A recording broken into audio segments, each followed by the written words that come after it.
যার প্রতিটা রন্ধ্রে প্রতিটা শিরায় লুকিয়ে আছে আধ্যাত্মিকতার পৌরাণিক ছাপ, তার নাম বেনারস। শিক্ষা, সঙ্গীত ও নৃত্য, বেনারসের অক্ষর, সুর ও তাল। প্রভাতী সূর্যোদয়, প্রার্থনা, আরতি, দৈনিক বয়ে চলা আর মুক্তির দ্বার, সবই বেনারসের হৃদস্পন্দন। গঙ্গা কিনারে যার প্রতিটা ঘাট বয়ে নিয়ে চলেছে কয়েক হাজার বছরের সনাতনী ইতিহাস, যার প্রতিটা পদে প্রস্ফুটিত হয় ভারতের ঐতিহ্য ও সংস্কৃতি। গেরুয়া বসনে সাধুদের মন্ত্রোচ্চারণ, পবিত্র গঙ্গায় পাবস্খলন, মণিকর্ণিকায় নিরন্তর মৃত্যুযাপন, পর্যটকদের উচ্ছ্বাস ও সন্ধ্যার আরতি এই পবিত্র বেনারসকে বানিয়ে তোলে এক ও অনন্য। বেদ ও উপনিষদে বর্ণিত কাশী স্বয়ং মহাদেবের হৃদয়ে বিরাজিত, আর কাশীর হৃদয়ে স্বয়ং মহাদেব শ্রী বিশ্বনাথ রূপে পূজিত। সময়ের থেকেও প্রাচীন, ঐতিহ্য থেকেও অতীত, ইতিহাস থেকেও পুরাতন আমাদের প্রিয় বেনারস, বারাণসী বা কাশী। আজ আমাদের ভ্রমণ স্থান the spiritual capital of India, the city of lights, Varanasi বা বাঙালির বেনারস। আমরা আজ দেখে নেব বেনারস কখন যাবেন, কিভাবে যাবেন, কোথায় থাকবেন, দেখবেন, ট্যুর প্ল্যান এবং মাত্র 4000 টাকায় এই বেনারস ভ্রমণ কিভাবে সম্পন্ন হবে। ভিডিওটি শুরু করার আগে একটি কথা বলবো, অজানাকে জানতে, অচেনাকে চিনতে সাবস্ক্রাইব করে। ভগবানের দর্শন করতে যাওয়ার কি কোনো সময় আছে নাকি? যখন খুশি তখন যান। তবে মনোরম সময় বলতে গেলে সেটি হলো শীতকাল, অক্টোবর থেকে মার্চ বেস্ট টাইম। তাছাড়াও শিবরাত্রি, শ্রাবণ মাস ও যে কোনো ফেস্টিভ্যালে ভক্তরা কিন্তু ভিড় করেন বেনারসে। বেনারস কিভাবে যাবে? দেখুন, কলকাতা থেকে বেনারস যাওয়ার 3টি পদ্ধতি আছে। এক, বাই ফ্লাইট। কলকাতা থেকে বেনারস ফ্লাইটে যাতায়াত করতে পারে। সেক্ষেত্রে আচ্ছা, কাল ভৈরব মন্দির দেখাবে তো? এই অটোগুলো কিন্তু এই যে মেন রাস্তার সামনে থাকে না, একটু বাইরে অটোগুলো রাখতে হয়, কারণ সকাল 7টা থেকে রাত 11টা পর্যন্ত মুইতে রাস্তা, সেখানে নো এন্ট্রি থাকে। 800 টাকা দিয়ে আমরা টোটো ভাড়া করেছি বেনারসের লোকাল সাইট সিং করবো বলে। টোটোওয়ালা আমাদের কথা দিয়েছে মণি মন্দির, দুর্গা মন্দির, তুলসী মানস মন্দির, সংকটমোচন মন্দির, বেনারস হিন্দু ইউনিভার্সিটি, রামনগর ফোর্ট, নবঘাট এবং সবশেষে কাল ভৈরব মন্দির দেখাবে। যদিও শেষ পর্যন্ত পুরো কথা সে রাখেনি।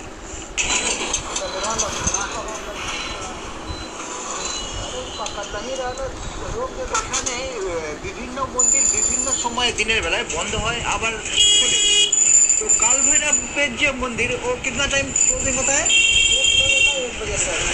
1টায় কাল ভৈরবের মন্দির বন্ধ হয়ে যায়, আবার 2টোর সময় এটা খোলে। 1 ঘন্টার জন্য কাল ভৈরব বন্ধ থাকে, দুপুর 1টা থেকে 2টো পর্যন্ত। এই সময়গুলো একটু খেয়াল রাখবেন, কোন মন্দির কখন খোলে কখন বন্ধ হয়। এই কাশী থেকে যে সাইট সিইং গুলো যেগুলো হয়, সেখানে রামনগর যেটা, সেটা হচ্ছে বারাণসীর উল্টো দিকে, গঙ্গার উল্টো দিকে। আর সারনাথ যেটা, সেটা 15 কিলোমিটার মতো দূরে। বাকি যে দ্রষ্টব্যগুলো কাশীর বা বারাণসীর, সেগুলো কিন্তু আশপাশের ভেতরেই।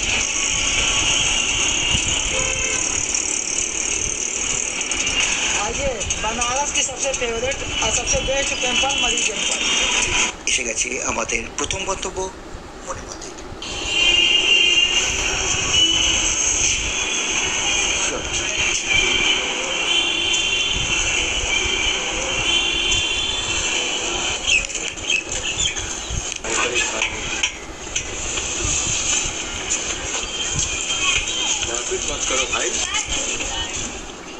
শিবের নগরী বেনারসের দুর্গাকুণ্ড অঞ্চলে অবস্থিত মণি মন্দির কিন্তু কোনো শিব মন্দির নয়, এটা রামের মন্দির। তবে ভগবান শিবও কিন্তু এখানে উপেক্ষিত নন। মন্দিরের প্রবেশের মুখেই আছে বিশাল এক শিবলিঙ্গ।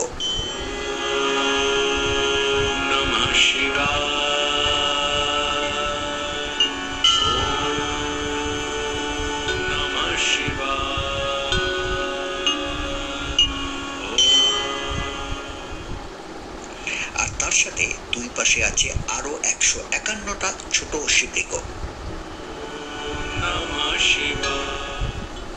শ্রী শ্রীরামচন্দ্রের রাজ দরবারকে কল্পনা করে বানানো হয়েছে এই মন্দিরের অভ্যন্তর।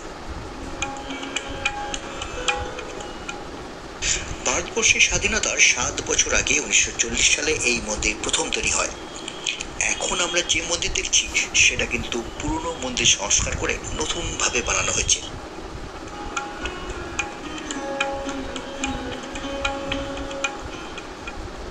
সবথেকে বড় কথা, এই মন্দিরের ভেতরটা যেমন মনোরম তেমনি প্রশান্ত এবং স্নিগ্ধ। এই যে রাস্তায় আমরা মণি মন্দির দেখলাম সেটা হচ্ছে দুর্গাকুণ্ড রোড।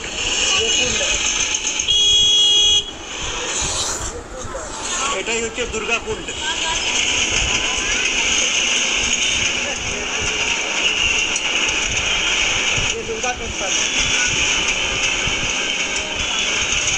আর এই হচ্ছে দুর্গা মন্দির।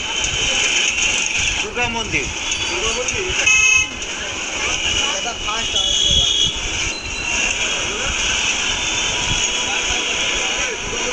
এই হচ্ছে দুর্গাকুণ্ডে যাওয়ার রাস্তা। এটা হচ্ছে প্রবেশ পথ। ভেতরে দুর্গার বড় মন্দির রয়েছে। সব তীর্থস্থানে যেরকম এখানেও তাই। ডালার দোকান, এখানে জুতো রাখার জায়গা আছে, ফ্রি লকার আছে। আমরা জুতোগুলো আমাদের টোটোতেই খুলে এসেছি। ব্যাগ, ক্যামেরা, মোবাইল সমস্ত কিছু রেখে তারপরে ভেতরে যেতে হবে। তাই ভেতরে কোনো কিছু আপনাদের দেখাতে পারছি না। আমাদের পুজো দিয়ে আমরা আবার টোটোর কাছে ফিরে এলাম। জুতো পরতে যাচ্ছিলাম, তো বলে জুতো পরতে হবে না, পাশেই তুলসী মানস মন্দির, জুতো টোটোতেই থাক, জুতো পরতে হবে না।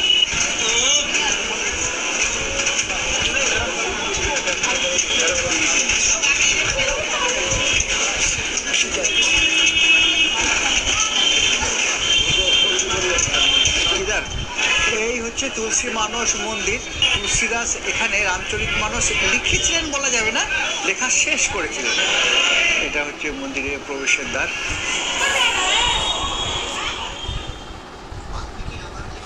সংস্কৃত ভাষায়, সেই রামায়ণ বাংলা ভাষায় অনুবাদ করেছিলেন কৃত্তিবাস ওঝা, আর নেপালি ভাষায় অনুবাদ করেছিলেন কবি ভানুভক্ত।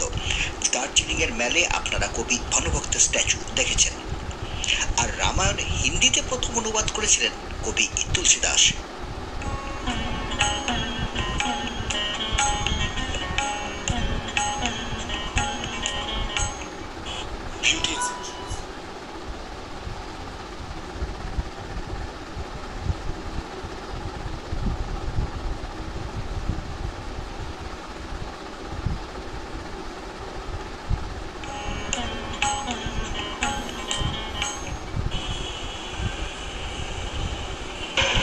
সামনে হচ্ছে রাম দরবার, রাম লক্ষ্মণ সীতা।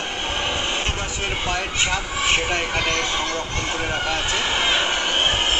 এই মন্দিরের পুরো দেওয়াল জুড়ে রামচরিত মানসের অধ্যায়গুলোকে লেখা রয়েছে। তুলসী মানস মন্দির সেটা দেখে আমরা এখন যাব संकट मोचन मंदिर। ये तुलसी मानस मंदिर बंद होता है 12 बजे क्लोज हो जाता है।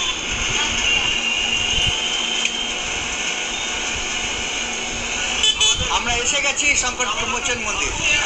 হ্যাঁ, এই বাড়ির ঠিক উল্টো দিকে এই হচ্ছে সংকট মোচন মন্দির যাওয়ার রাস্তা। 100 মিটার পর্যন্ত হেঁটে যেতে হয়।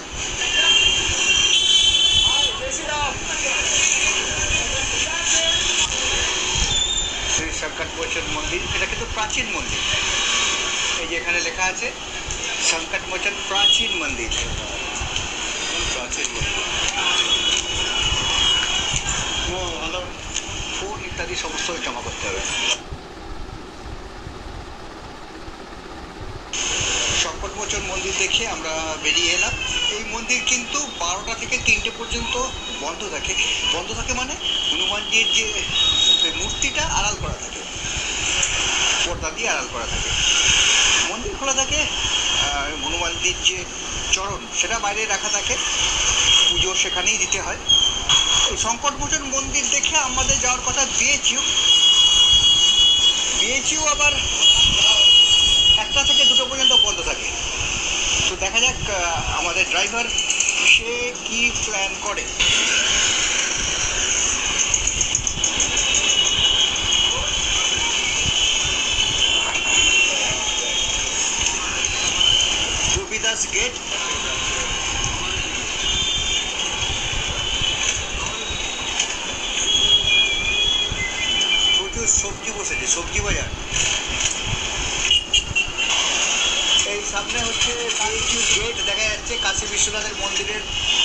করে গেট বানানো হয়েছে।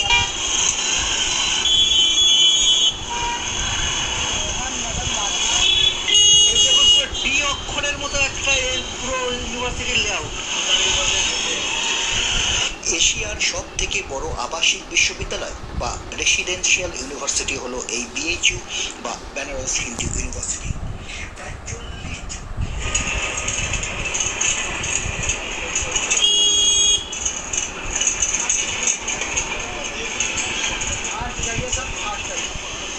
গঙ্গার ধারে বেনারসের কাশী বিশ্বনাথ মন্দির আমরা দেখেছি বানাচ্ছে বিভিন্ন রকমের ড্যাংলার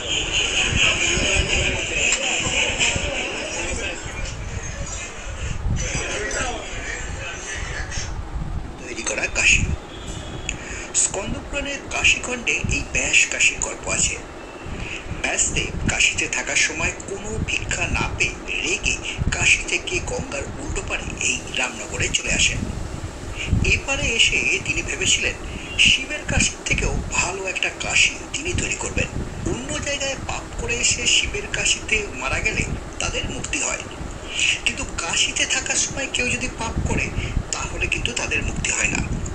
ব্যাসদেব বললেন তিনি এমন একটা কাশী তৈরি করবেন যেখানে সকলের মুক্তি হবে। এখানে থাকার সময় যারা পাপ করবে তাদেরও মুক্তি হবে। লোকেরা এই জায়গার নাম দিল ব্যাসকাশী। যদিও মা অন্নপূর্ণা ব্যাসদেবের সেই ইচ্ছা পূরণ হতে দেননি। শিবের কাশীর থেকেও ভালো কাশী বানানোর ব্যাসদেবের সেই বাসনা মা অন্নপূর্ণা কিভাবে পূরণ হতে দেননি সেই গল্প যদি আপনারা শুনতে চান নিচে কমেন্ট করে জানান। পরের পর্বে অবশ্যই আপনাদের সেই গল্প শোনাবো। Looking for cheap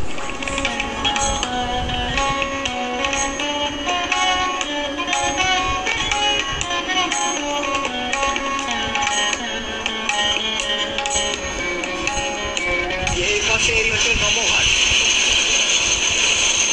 এই রাজঘাট ব্রিজ যেটা হচ্ছে নজরমান মালব্য ব্রিজ, যেটা আগে নাম ছিল জাফরিন ব্রিজ।